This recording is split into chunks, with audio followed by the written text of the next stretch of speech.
ওহাইওর Springfield শহরে দিন দিনই বাড়ছে হেইশিয়ান অভিবাসীদের সংখ্যা, ফলে বাড়ছে অপরাধ সহ নানাবিধ সমস্যা। এ সময় সমস্যার একমাত্র সমাধান এদেশ থেকে অভিবাসীদের বিতাড়ন করা, এমনটাই বলেছেন রিপাবলিকান প্রার্থীর সাবেক প্রেসিডেন্ট ডোনাল্ড ট্রাম্প। ফক্স নিউজকে দেয়া এক সাক্ষাৎকারে তিনি বলেন, জয়ী হলে বিপুল সংখ্যক অবৈধ অভিবাসীদের নিজ দেশে ফেরত পাঠানো হবে। সাক্ষাৎকারের এক পর্যায়ে ট্রাম্প বলেন, বিতর্ক মঞ্চে হ্যারিসকে উগ্র বামপন্থী মার্ক্সবাদী হিসেবে প্রমাণ করতে পেরেছেন তিনি। হ্যারিস ও তার মিত্রদের হাতে দেশের গণতন্ত্র কতটা সুরক্ষিত এ বিষয়ে যথেষ্ট সন্দিহান বলে মন্তব্য করেন ট্রাম্প। সাবেক প্রেসিডেন্ট ডোনাল্ড ট্রাম্প বলেন, ওহাইওর স্প্রিংফিল্ড একটি ছোট্ট শহর, এখানে দিন দিনই বাড়ছে হেইশিয়ান অভিবাসীর সংখ্যা, ফলে চাপে পড়েছে এখানকার অর্থনীতি সহ আবাসন পরিস্থিতি, শিক্ষা ও স্বাস্থ্যসেবা খাত। শুধু তাই নয়, হত্যার শিকার হচ্ছে বন্য ও পোষা প্রাণী। এর আগে কখনোই এমন ঘটেনি।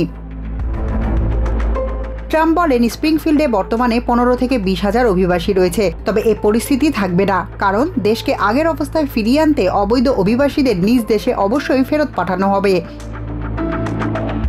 সাক্ষাৎকারের এক পর্যায়ে ট্রাম্প বলেন, বিতর্ক মঞ্চে হ্যারিসকে উগ্র বামপন্থী মার্ক্সবাদী হিসেবে প্রমাণ করতে পেরেছেন তিনি, কারণ হ্যারিসের মতামত ও বক্তব্যে এই বিষয়টি স্পষ্ট ছিল। ভারমন্টের সেনেটর বার্নি স্যান্ডার্স হ্যারিসকে প্রগতিশীল হিসেবে আখ্যায়িত করে বলেছেন, তিনি প্রেসিডেন্ট হিসেবে দায়িত্ব পালনের যোগ্য, তিনি তার কাজ ভালোভাবেই করতে পারবেন। স্যান্ডার্সের এমন মন্তব্যের বিষয়ে ট্রাম্প বলেন, স্যান্ডার্স বামপন্থী, তাই তাকে হ্যারিসের দল খুব একটা পছন্দ করে না, কারণ তাদের পছন্দ প্রগতিশীল। এই হিসাবে হ্যারিস স্যান্ডার্সের চেয়ে নিঃসন্দেহে প্রগতিশীল।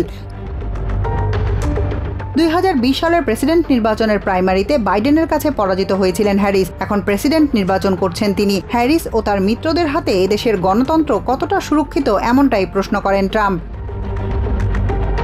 পেনসিলভেনিয়ার জনসভায় গুপ্ত হামলার শিকার হয়েছিলেন ট্রাম্প। এই বিষয়ে তিনি বলেন, হামলার পরপরই তার প্রাণ বাঁচাতে সর্বোচ্চ চেষ্টা করেছে সিক্রেট সার্ভিস। সে সময় তারা অত্যন্ত সাহসী ভূমিকা পালন করেছে, তবে তাদেরও কিছু ভুল ছিল, যার কারণে এ ধরনের ঘটনা ঘটেছে। Tahmina Tashi, TVN 24 news desk. New York থেকে সম্প্রচারিত TVN 24 টেলিভিশন বিশ্বজুড়ে বাঙালির কণ্ঠস্বর।